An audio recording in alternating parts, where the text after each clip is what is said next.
So I'm just chilling this morning because it's my day off from work. I don't work on Fridays for my day job, and there was this little package that came through in the post. It has my wife's name on it, and I thought, okay, what is this? But then I saw this, and I thought, actually, this is mine. Because I was just having a look at the package, and it said pigments for pottery, and it was something which I ordered from Amazon like a few weeks ago, and it said that it wasn't going to come in between like the 5th and 15th of July, but it's come in. So let's have a look. I mean, I've already opened it because I got excited, but let's actually see what it's like inside.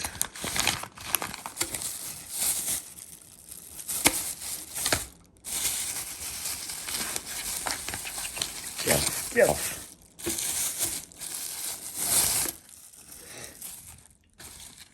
Ooh, look at them.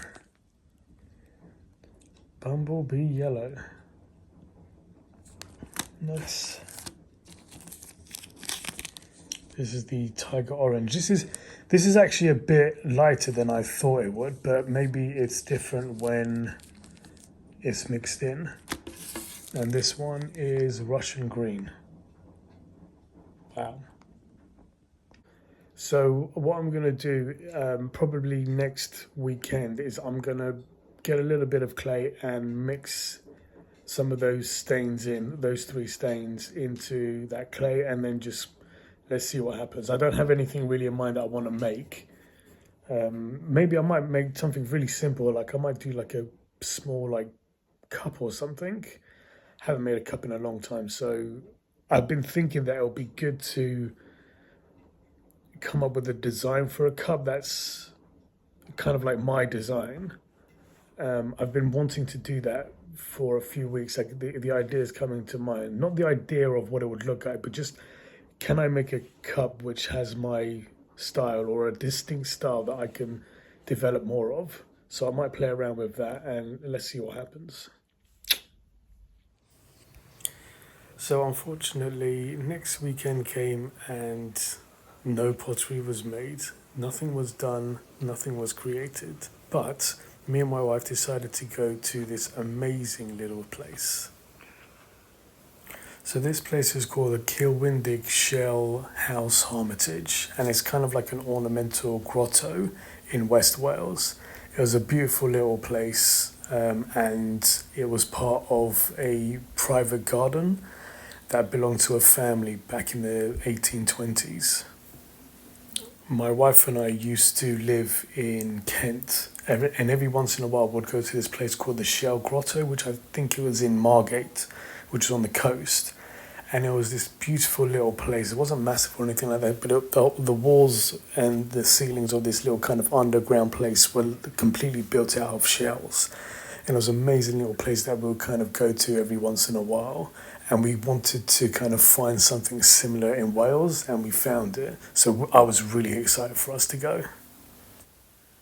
So that's what we did for the weekend. So instead of me making any kind of pottery or doing anything creative, we decided to procrastinate and enjoy our time and be outside.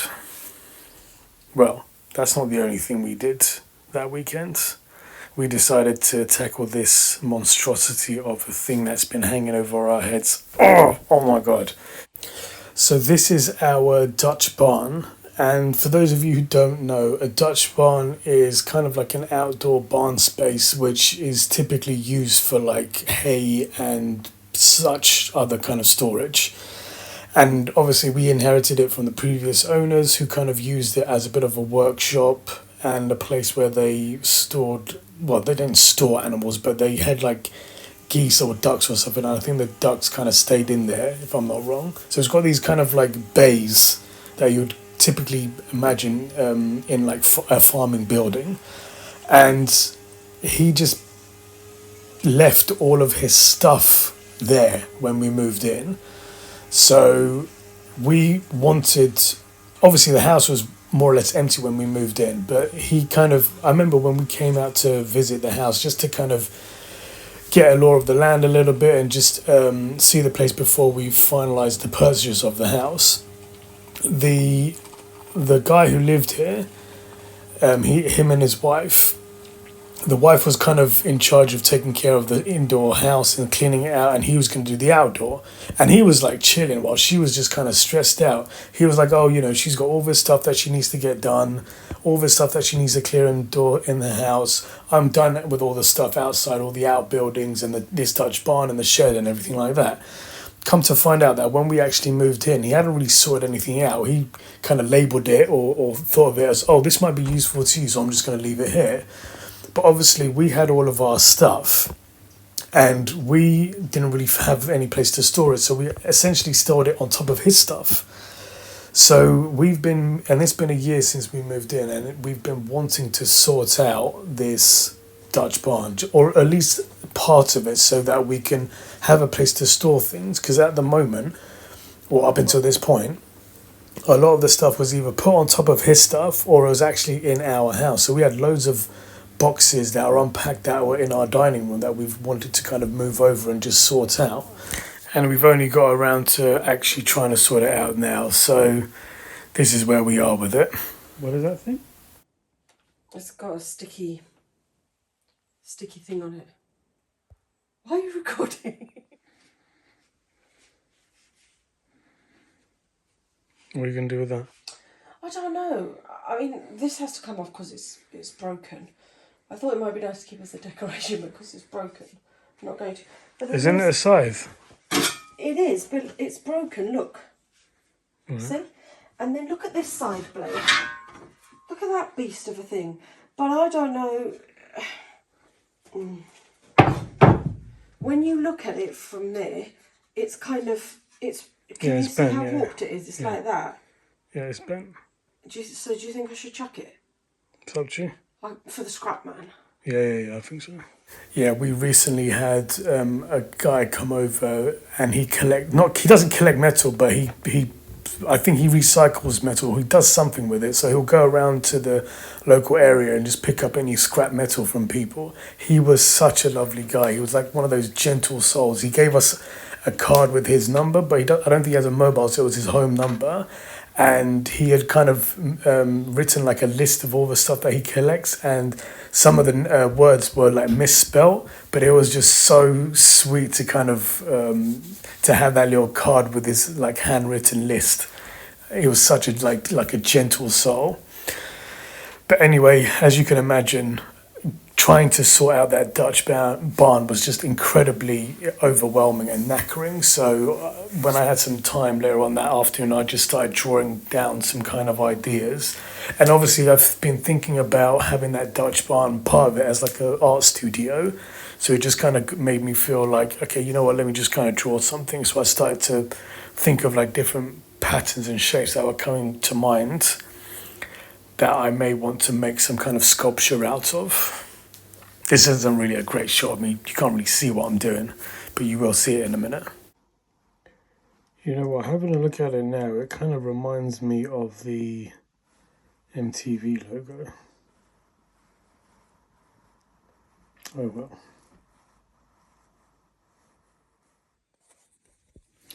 It makes sense to me.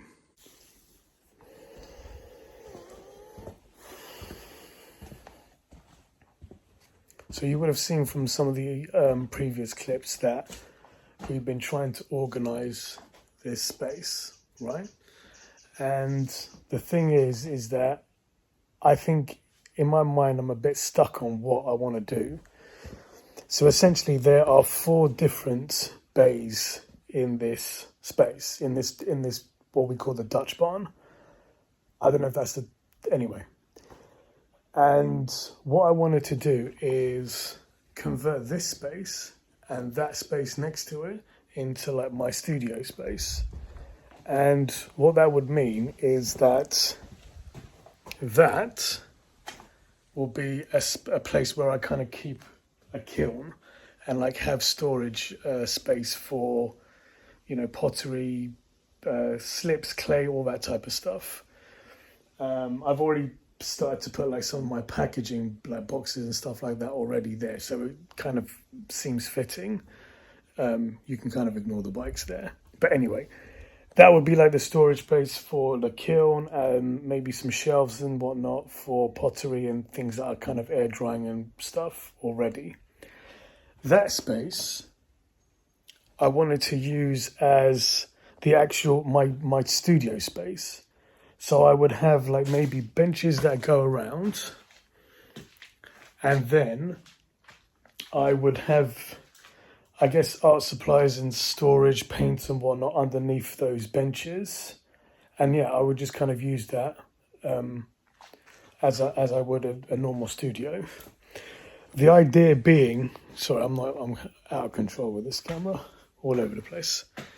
The idea being that this wall would go all the way up, and it would kind of be like my ideas wall, where I would literally be able to just throw paint at the wall and seeing what sticks. Just like freedom to do whatever I want as an artiste.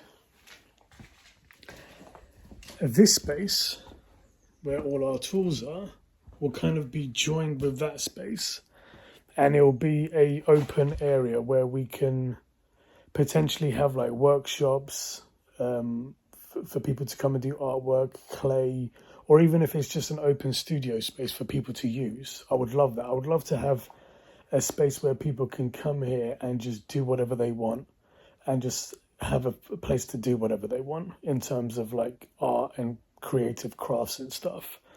That would be great. And the reason why I guess we're stuck is because essentially what we want to do, the walls as they stand, they only come up to like not even chest height. It's just above waist height. And what we wanted to do is essentially build up the walls so that they're just above head height, and then put a roof onto the building as opposed to this metal curved, whatever you call it, serrated roof, serrated, but whatever it is, so that it's got like a pitched roof and it's insulated, and then would have the like essentially both sides of it, one which is kind of like an open empty space for like potential workshops and whatnot, and then the other half which will be my studio space. But I think the reason why we haven't kind of made a decision about it is there's two things. One, having an enclosed space where we can actually store all of our tools is actually really appealing, because there's already benches here. If we wanted to do like any woodworking stuff or build things, we want to build a lot of furniture indoors in the house, this is a great place to do it. Obviously once it's tidy, because at the moment we've kind of just organized our mess, but it's still a mess. So we would need to organize all of that first. And then potentially the other smaller space could be equally another place where we can store things. Potentially have some of the old drawers that we have in the house that we're not going to use for like clothes and stuff, have it here so we can store more things. That's one thing. And if we did that, we would not be able to have an open space. Along with that, we've got all these like outdoor woods and so forth that the previous owner left here. Some of it is our stuff, which we brought over from when we lived in Kent, but all that stuff is from the previous owner. Because we live on like 8 acres of land, there are loads of these gates and fences that have been put up because they had alpacas in the land as well, about 8 of them I think, or maybe even more, and so they put up fences all around their land. And where would we put all of that stuff? That's the first point. The second point is, where would we, I guess another thing to mention is that where would we put all that stuff if we converted this into a studio space, kiln and whatnot, and then an open workshop space, because there's quite a lot of stuff here. One of the ideas I had is that maybe we should kind of build like one of those, flat pack garden room type of structures somewhere on the land to store all of this stuff, because it is essentially just to store it And then potentially we can have like a workbench in there for us to do like any like wood cutting or something like that, and to store some of the indoor wood. We've got an outdoor barn just next door, which we call the open barn, where we can kind of store some of the stuff for the fences and whatnot. So that could be workable. The other thing is that if we did put the walls up and a proper roof on this building, we would need to get it done. Now, we had a builder come by a few weeks ago, a really nice guy actually, and he was one of those builders that we kind of gave him a rough idea about what he wanted to do, and he was just straight away like, okay, you could do this, you could do that. And he was very kind of problem solving. He took the approach of trying to problem solve with us, as opposed to, we had someone a few months ago come by, and it's like whatever we had a vague idea, same as what we had with the builder that came by a few weeks ago. And that first builder we spoke to, he was just like, oh, it depends on what you want to do. And it's like, yeah, I get it. Of course it depends on what we want to do. But sometimes if you've got a vague idea, you want someone who's got the experience to say, actually, this will work best for you. What about this? Obviously, if it depends on what we want to do and we had a more specific idea, we would tell you that we want it specifically to this specification. But anyway, so that builder was really good. He kind of gave us some ideas like, yeah, you could do this and so forth. And essentially what he said, he got back to us recently and said that if you wanted to build up those walls, and just to build up those walls and put a roof on, non-insulation, no walls or anything like that, just to do those two things, it'll probably cost about 12 to 13 grand. And we thought that, like, damn, that's a lot. It's not that it seems unreasonable. It just seemed like a lot for what we need to do. And it's interesting because when I asked my wife a few months ago, like, if we converted this Dutch barn into a studio space / workshop, how much do you think it'll be? And she was like, probably be about 15, 16 grand. I think she said something like that. And I was like, it's going to cost us at least 30 grand because you need to put a new roof on. You need to think about how you rendered the walls, insulation, all that type of stuff, flooring, it'll all kind of mount up. And so when he came back to us with the 12, 13 grand quote just for building up the walls and putting a roof on, I wasn't surprised, and I kind of felt like, okay, yeah, it would cost a lot of money for us to do that. Part of me feels like, you know what, if we had the skills and experience to do that, we could potentially do it ourselves.